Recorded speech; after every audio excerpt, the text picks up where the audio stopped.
ان کو زندگی اللہ تعالیٰ نے ایسی زندگی عطا فرمائی، ہوتے تو قبر کے اندر ہیں، ہوتے تو قبر کے اندر ہیں، لیکن دشمنوں کی شوکت کو تباہ کرتے ہیں، اپنے دوستوں کی مدد کرتے ہیں۔ یعنی اللہ تعالیٰ قبر میں جانے کے بعد ولی اللہ کو یہ شان عطا فرماتا ہے، وہ قبر کے اندر لیٹے ہوئے ہوتے ہیں لیکن دشمنوں کو، اپنے دشمنوں کو، خدا کے دشمنوں کو وہ تباہ کرتے ہیں، اپنے دوستوں کی مدد کرتے ہیں اور کئی لوگوں کی ہدایت کا وہ ذریعہ بنتے ہیں، کئی لوگوں کی ہدایت کا وہ ذریعہ بنتے ہیں۔ اب دوستو یہاں پر بھی ایک سوال پیدا ہوتا ہے، یہاں پر سوال یہ پیدا ہوتا ہے کہ لیکن چلو یہ بات کرنے سے پہلے ایک بات میں اور آپ کو بتا دیتا ہوں۔ صاحب تفسیر مظہری لکھتے ہیں اس کی وجہ یہ کہ اللہ تعالیٰ نے قرآن پاک کے اندر کیا فرمایا ہے، انعم اللہ علیہم من النبیین والصدیقین والشہداء والصالحین۔ اللہ تعالیٰ فرماتا ہے میں نے انعام کیا نبیوں کے اوپر، میں نے انعام کیا صدیقوں کے اوپر، میں نے انعام کیا شہیدوں کے اوپر، ٹھیک ہے، انعم اللہ علیہم من النبیین والصدیقین والشہداء والصالحین، اور نیک لوگوں کے اوپر، اللہ تعالیٰ کے ولیوں کے اوپر۔ تو وہ کہتے ہیں جو شہداء کی زندگی ہے، شہداء کی جو زندگی ہے اس سے قوی تر زندگی صدیقین کی ہے، کیونکہ صدیقین کا رتبہ پہلا ہے، یعنی شہداء کا رتبہ بعد میں، اس سے اوپر درجے کے جو لوگ ہوتے ہیں وہ ان کا نام ہے صدیقین مقربین، تو وہ شہداء سے زیادہ درجہ رکھتے ہیں۔ تو اگر ایک اللہ تعالیٰ کا شہید، اللہ کی راہ میں مرنے والا ایک شہید زندہ ہے تو بدرجہ اللہ صدیق زندہ ہے، اور صدیق سے پھر اوپر درجہ جو ہوتا ہے انبیاء علیہ الصلوۃ والسلام کو ہوتا ہے،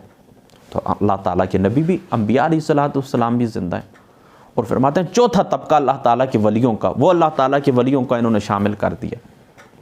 اسی کے ساتھ، شہداء کے ساتھ، یعنی جس طرح وہ زندہ ہیں اس طرح اللہ تعالیٰ کے ولی بھی زندہ ہیں، جس طرح وہ زندہ ہیں یعنی شہداء زندہ ہیں، اسی طرح اللہ تعالیٰ کے ولی بھی زندہ ہیں۔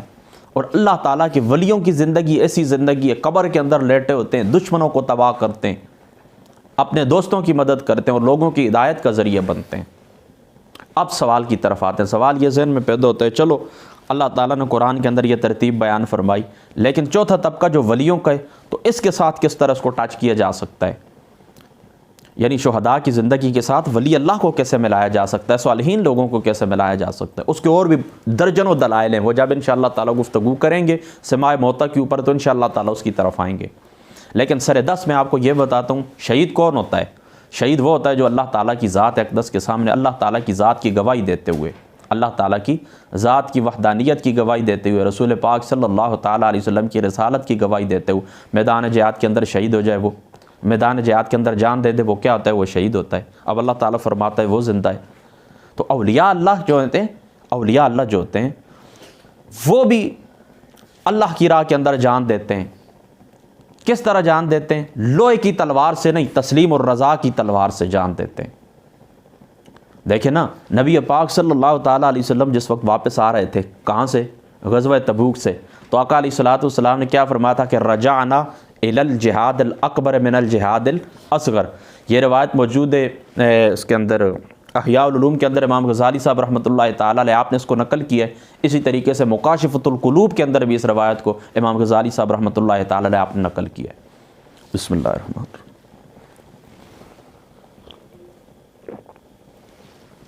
کہ دیکھیں نبی پاک صلی اللہ تعالیٰ علیہ وآلہ وسلم آپ نے فرمایا کہ ہم چھوٹے جہاد سے بڑے جہاد کی طرف آ رہے ہیں، چھوٹے جہاد سے بڑے جہاد کی طرف آ رہے ہیں، یعنی نبی پاک صلی اللہ تعالیٰ علیہ وسلم نے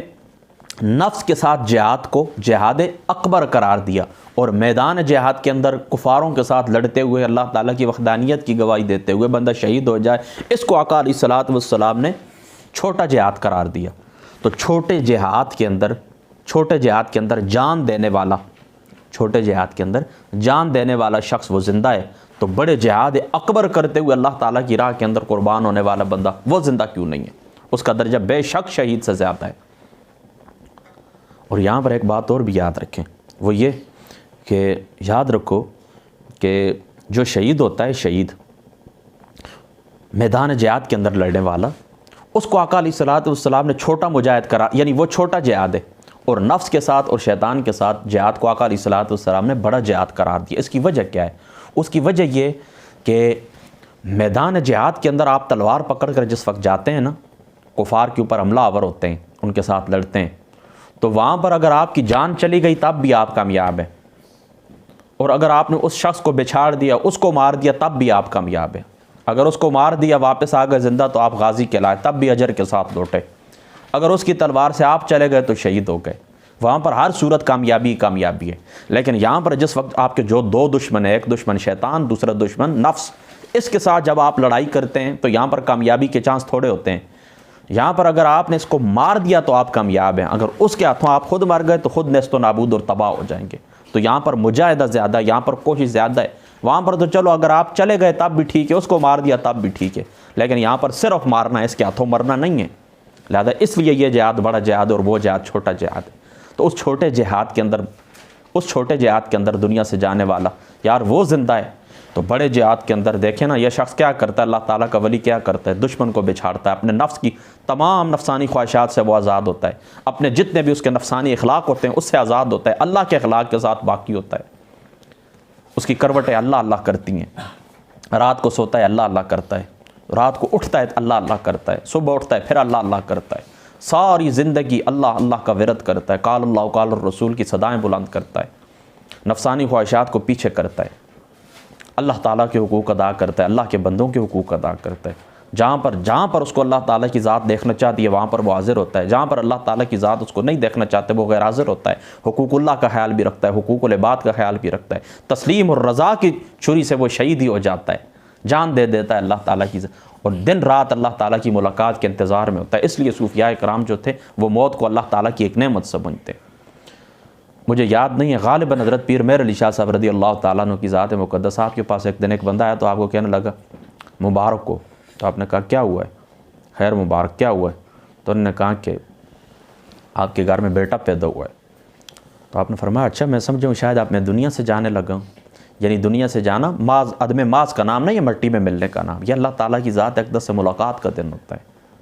خدا تعالیٰ کی ذات اقدس سے ملاقات کا دن ہوتا ہے۔ تو بس یاد رکھیں اللہ تعالیٰ نے جو 4 طبقے قرآن کے اندر بیان فرمائے، انعم اللہ علیہم من النبیین والصدیقین والشہداء والصالحین وحسن اولئک رفیقا، اللہ تعالیٰ نے 4 طبقوں کے اوپر انعام کیا ہے، اور شہید کی زندگی اللہ تعالیٰ نے خود قرآن کے اندر بیان فرما دی، اور باقیوں کی زندگی خود بخود آپ کے اوپر واضح ہو گئی، کیونکہ باقی جو 2 طبقے ہیں شہید سے اوپر صدیقین کا اور انبیاء کا، تو ان کی زندگی تو ویسے بھی نص سے ثابت ہے۔ دیکھیں نا انبیاء علیہ الصلاۃ والسلام کی جو زندگی، ان کے بارے میں تو اہل سنت کا عقیدہ ہے، امام بہقی نے اس حدیث پاک کو نقل کیا ہے حیات الانبیاء کے اندر، کیا آقا علیہ الصلاۃ والسلام نے فرمایا انبیاء اپنی قبور کے اندر زندہ ہوتے ہیں اور اپنی قبور کے اندر نمازیں بھی ادا فرماتے رہتے ہیں، اور ہمارا یہ نظریہ ہے کہ تمام انبیاء علیہ السلام اپنی قبور کے اندر زندہ ہوتے ہیں، اذان اور اقامت کے ساتھ نمازیں بھی ادا فرماتے رہتے ہیں، اذان اور اقامت کے ساتھ نمازیں بھی ادا فرماتے رہتے ہیں۔ اللہ تعالیٰ نے زمین کے اوپر حرام کر دیا وہ نبیوں کے جسموں کو نہیں کھا سکتی۔ میں پھر اپنا جملہ دہراتا ہوں، اللہ تعالیٰ کے نبی، اللہ تعالیٰ کے ولی، شہداء، صالحین، صدیقین، یہ سب اپنی اپنی قبور کے اندر زندہ ہیں، اللہ تعالیٰ کی جانب سے انہیں رزق ملتا ہے، اللہ تعالیٰ کی جانب سے انہیں راحتیں نصیب ہوتی ہیں، اور یہ مشاہدہ کرتے ہیں کائنات کا، اور اللہ تعالیٰ کے ولیوں کی یہ طاقت ہوتی ہے، وہ قبروں کے اندر لیٹے ہوئے ہوتے ہیں اور تصرف کی طاقت رکھتے ہیں، مدد فرماتے ہیں اپنے دوستوں کی، اللہ کے دشمنوں کو تباہ کرتے ہیں، اور کئی لوگوں کی وہ ہدایت کا ذریعہ بنتے ہیں۔ تو اس آیت کریمہ جو تفسیر مظہری، صاحب تفسیر مظہری نے تفسیر مظہری کے اندر جو اس کی تفسیر کی ہے، اس کا خلاصہ میں نے اپنے الفاظ کے اندر آپ کو سنایا ہے، تو اس کے اندر سماع موتا کا ثبوت بھی ہوا، اور اس کے اندر اللہ تعالیٰ کے ولیوں کی شان بھی آپ کے اوپر واضح ہو گئی۔ تو باقی انشاءاللہ تعالیٰ جو سماع موتا کی گفتگو رہتی ہے، تو انشاءاللہ تعالیٰ جب ہم باقاعدہ سلسلہ شروع کریں گے، آپ آج کی گفتگو کو اس کا مقدمہ سمجھ لیں، تو انشاءاللہ تعالیٰ اس مسئلے کو کھل کے بیان فرما گیا۔ اللہ تعالیٰ عمل کی توفیق عطا فرمائے۔ السلام علیکم ورحمۃ اللہ وبرکاتہ۔